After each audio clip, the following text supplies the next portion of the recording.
Good morning students, how are you? कैसे हो आप लोग? उम्मीद करता हूँ आप लोग अच्छे होंगे, घर पे होंगे, आप लोग स्वस्थ होंगे। सो आज का हमारा जो टॉपिक है बेटा लिक्विड है। हमने गैस स्टेट को कंप्लीट कर लिया है और हमारा टॉपिक जो आज का रहेगा वो कौन सा रहेगा? लिक्विड रहेगा। ठीक है बेटा। सो लिक्विड क्या है जरा देख लीजिए। सबसे वही बातें जो आप लोग पढ़ते आए हो। सर डेफिनेट शेप नहीं होती है, डेफिनेट मास और डेफिनेट वॉल्यूम होता है। डेफिनेट मास और वॉल्यूम होता है, बट इनडेफिनेट इसकी क्या होती है? शेप होती है ना। सर ये स्मॉल पार्टिकल्स से बना होता है, छोटे छोटे पार्टिकल्स से मिलकर बना होता है, कॉन्स्टिट्यूएंट पार्टिकल्स से, स्मॉल कॉन्स्टिट्यूएंट पार्टिकल्स से मिलकर बना होता है ना बेटा। और इन पार्टिकल्स के बीच का strong intermolecular force of interaction होता है as comparison to gases. Strong intermolecular force of attraction होता है एज कंपैरिजन टू गैसेज। वहीं पर मैं आप लोगों के साथ ये भी बात कर सकता हूँ कि सर इन पार्टिकल्स के बीच में डिस्टेंस क्या होती है? थोड़ी कम होती है as comparison to gas. Distance small होती है, small distance between particles. Gas के पार्टिकल्स में डिस्टेंस क्या होती थी? ज़्यादा होती थी। क्लियर है? इनकी डेंसिटी आप लोगों को पता है क्या होती है बेटा? ज़्यादा होती है as comparison to gas. Gas के कंपैरिजन में इनकी डेंसिटी क्या होती है? ज़्यादा होती है, लेकिन सॉलिड के रेस्पेक्ट में इनकी डेंसिटी क्या होती है? कम होती है। ठीक है बेटा। आप लोग ये भी बेटा क्या करते हैं? कंप्रेस करते हैं, कंप्रेसिबिलिटी फैक्टर शो करते हैं। कंप्रेसिबल है ये, लिक्विड्स भी कंप्रेसिबल है क्योंकि इनके बीच में बेटा पार्टिकल्स में सॉलिड से तो कम गैप, ज़्यादा गैप है, लेकिन सॉलिड के पार्टिकल्स में कम गैप होता है। सॉलिड में इंट्रैक्शन भी स्ट्रॉन्ग है, लेकिन यहाँ पर इंट्रैक्शन सॉलिड जितना स्ट्रॉन्ग नहीं, लेकिन गैस से ज़्यादा है। तो इस वजह से हम लोग कह सकते हैं कि ये भी क्या होते हैं बेटा? आपस में कंप्रेसिबल होते हैं। और बेटा ये डिफ्यूजन नेचर भी शो करते हैं। कौन सा नेचर शो करते हैं बेटा? डिफ्यूजन। मतलब यहाँ पर पार्टिकल्स, लिक्विड के पार्टिकल्स भी मूव कर सकते हैं आपके हायर कंसंट्रेशन से लोअर कंसंट्रेशन तक। तो हम कह सकते हैं कि ये बेटा आपका क्या होगा? छोटी छोटी बातें थी जो लिक्विड्स के बारे में हम लोगों ने पता, आप सबको ये बातें पता होती हैं। आज का जो हमारा नेक्स्ट टॉपिक है बेटा that is the vapour pressure. Vapour pressure है बेटा। डेफिनेशन की अगर मैं बात करूं तो the pressure exerted by the vapours, the pressure exerted by the vapours. Vapours से जो प्रेशर एक्सर्ट किया गया है उसी को हम लोग बेटा क्या बोलते हैं? बोलो, the pressure exerted by the vapours is known as the vapour pressure. कैसे करेंगे बेटा? बेटा मेरे पास एक कोई बंद कंटेनर है और उस बंद कंटेनर को बेटा मैंने क्या कर दिया? एक बैरोमीटर से अटैच कर दिया। ओपन लिम्ब बैरोमीटर है ये बेटा, और इसके अंदर मर्क्यूरी फिलअप है। ठीक है। और यहाँ पर इसके अंदर पानी भरा हुआ है। अब आप लोग जब ये गर्म करोगे तो यहाँ पर इसके क्या बनेंगे बेटा? वेपर्स बनेंगे।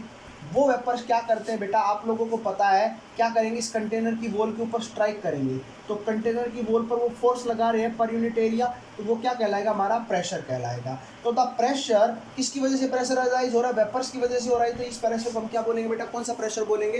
Vapour pressure. अब ये पार्टिकल्स किधर जाएंगे बेटा? इधर मर्क्यूरी के ऊपर जाएंगे, तो मर्क्यूरी का ये वाला लेवल डिक्रीज होगा और धीरे धीरे ये लेवल क्या होने लग जाएगा? इंक्रीज। तो यहाँ से यहाँ तक की इसकी हाइट बढ़ी, तो हम लोग प्रेशर निकाल सकते हैं। एच रो जी से आप लोग इजीली प्रेशर को कैलकुलेट कर सकते हो कि इन वेपर्स ने कितना प्रेशर एक्सर्ट किया है। तो this is known as our vapour pressure. Liquid ने क्या किया बेटा? वेपर प्रेशर एक्सर्ट किया।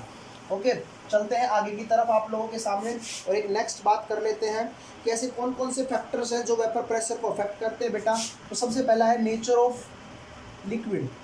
लिक्विड में अगर लिक्विड के पार्टिकल्स के बीच में स्ट्रॉन्ग इंट्रैक्शन है, अगर लिक्विड के पार्टिकल्स में क्या है बेटा? स्ट्रॉन्ग इंट्रैक्शन है, तो वहाँ पर उनका वेपर प्रेशर क्या होगा बेटा? कम होगा। लेकिन अगर इंट्रैक्शन उनके बीच का वीक है तो आप लोग क्या कह सकते हो? वेपर प्रेशर की वैल्यू क्या होगी? ज़्यादा होगी। दूसरा बेटा आप लोग टेम्परेचर को अगर बढ़ाओगे तो भी वेपर प्रेशर क्या होता जाएगा बेटा? बताओ, इंक्रीज होता जाएगा।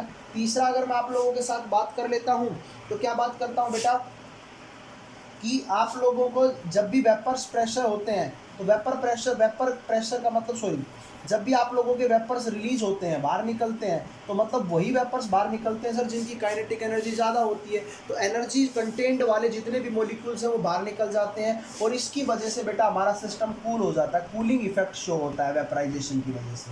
कूलिंग इफेक्ट भी हमारा शो होता है। क्लियर आप लोगों को? तो इस प्रकार से आप लोगों को छोटी छोटी बातें थी जो ध्यान रखनी थी। हमारा आज का नेक्स्ट टॉपिक है बेटा बॉइलिंग पॉइंट। क्या है बॉइलिंग पॉइंट? क्या होता है जरा उसको भी देख लीजिए। What is boiling point? Boiling point क्या होता है बेटा? The temperature at which vapour pressure is equal to the किसके बराबर हो जाएगा बेटा? बताओ, आपके एटमॉस्फेरिक प्रेशर के बराबर हो जाता है। उस टेम्परेचर को हम लोग कौन सा टेम्परेचर बोलेंगे बेटा? Boiling point. जैसे जैसे आप लोग एल्टीट्यूड्स पर जाते हो बेटा, एटमॉस्फेरिक प्रेशर आपका घटता हुआ जाता है। तो हम कह सकते हैं कि आप लोग अगर ज़मीन पे अपने घर पे रहकर खाना बनाते हो, किसी हाई हिल स्टेशन के ऊपर जाते हो, वहाँ पर खाना बनाते हो, तो हिल स्टेशन के ऊपर खाना जल्दी बन जाता है। क्यों बन जाता है? क्योंकि बेटा वहाँ का एटमॉस्फेरिक प्रेशर कम होता है और वहाँ पर उसका फिर वेपर प्रेशर जल्दी एटमॉस्फेरिक प्रेशर के बराबर आ जाएगा और आपका खाना बॉयल हो जाएगा, खाना जल्दी बन जाएगा। दूसरा बेटा, एटमॉस्फेरिक हाई एल्टीट्यूड्स पर कम होता है, घटता हुआ जाता है, तो वहाँ पे जो लोग रहते हैं उनको बेटा एक बीमारी हो जाती है, अनोक्सिया, क्योंकि उनको सांस लेने में दिक्कत होती है और ऑक्सीजन की कमी से ये बीमारी होती है। तो क्लियर, आप लोगों को सांस इजीली ढंग से नहीं ले पाएंगे। तो ये छोटी छोटी बातें थी जो मैंने आप लोगों के साथ की। Now what is the difference between evaporation and the boiling point? Evaporation और बॉइलिंग पॉइंट में क्या डिफरेंस है? इवापोरेशन एंड बॉइलिंग पॉइंट में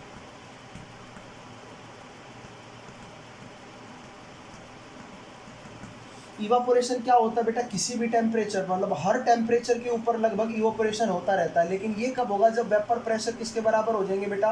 एटमॉस्फेरिक प्रेशर के।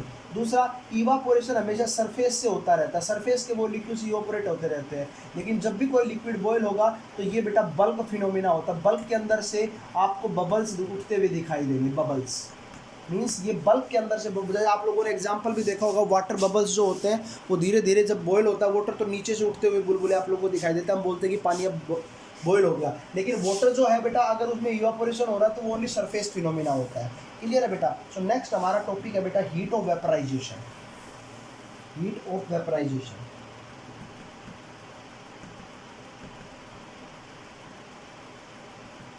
क्या होता है? हीट ऑफ वेपराइजेशन, अगर एक मोल ऑफ लिक्विड को वेपर में कन्वर्ट करना है, एक मोल लिक्विड को इसमें कन्वर्ट करना है बेटा, वेपर्स में कन्वर्ट करना है, तो उसके लिए जितनी हीट की रिक्वायरमेंट होगी, एक मोल लिक्विड को किस में कन्वर्ट करना है? वेपर में कन्वर्ट करना है, तो उसके लिए जो हीट की रिक्वायरमेंट होती है बेटा उसी को हम लोग हीट ऑफ वेपराइजेशन बोलते हैं। हीट ऑफ वेपराइजेशन बोलते हैं। क्लियर आप लोगों को?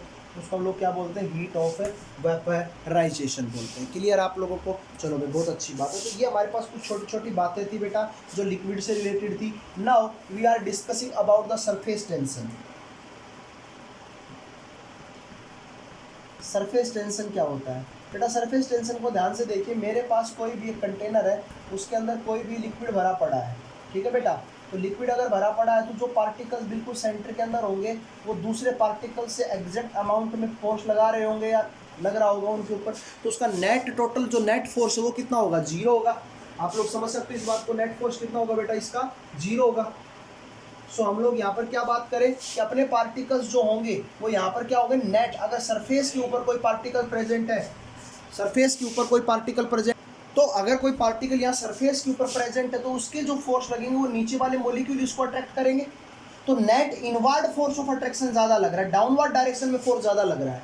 समझ में आई आप लोगों को? तो अगर मैं इस फोर्स की बात करूं तो ये फोर्स राइट एंगल और 1 सेंटीमीटर लेंथ, जितना 1 सेंटीमीटर लेंथ के ऊपर राइट एंगल से जितना डाउनवर्ड डायरेक्शन में जो फोर्स लग रहा है उसी को बेटा हम लोग सरफेस टेंशन बोलते हैं। और सरफेस टेंशन की जो यूनिट होती है दैट इज डाइन पर सेंटीमीटर होती है बेटा, डाइन पर सेंटीमीटर। क्लियर आप लोगों को? अब आप लोगों को पता है इस पार्टिकल के ऊपर राइट एंगल से 1 सेंटीमीटर लेंथ के अंदर जितना फोर्स लग रहा है, तो ये पार्टिकल्स किधर फोर्स महसूस कर रहा है? डाउनवर्ड डायरेक्शन में। तो इस वजह से ये पार्टिकल यहाँ से उठकर कहाँ जाएगा? नीचे की तरफ आएगा।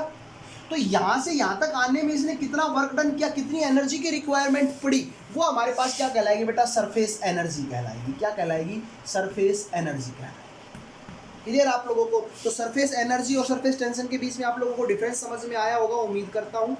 ओके बेटा, सो सब कुछ इंपॉर्टेंट रिजल्ट्स हैं जो सरफेस टेंशन के ऊपर डिपेंड करते हैं। जैसे मैं आप लोगों से बात करूं, spherical water drops, water drops जो होती हैं बेटा वो स्फेरिकल नेचर की होती है ना बेटा?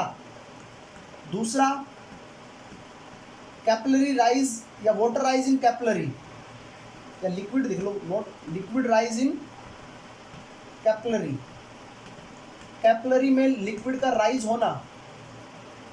क्लियर बेटा आप लोगों को? तो ये this is due to the, क्या किसकी वजह से होंगे बेटा? This is due to the surface tension.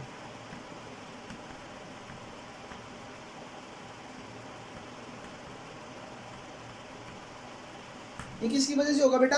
Surface tension की वजह से होता है। क्लियर आप लोगों को? तो ये छोटी छोटी बातें थी आप लोगों की, जो हम वीडियो लंबी हो गई है तो इसका एक छोटा सा पार्ट मैं आपको बाद में डिस्कस करूंगा। फिलहाल लोग आप इतना ही डिस्कस कीजिए, आगे का हम मिनिस्कस और वो बातें हम लोग नेक्स्ट क्लास के अंदर डिस्कस करेंगे। So okay, thank you, have a nice day.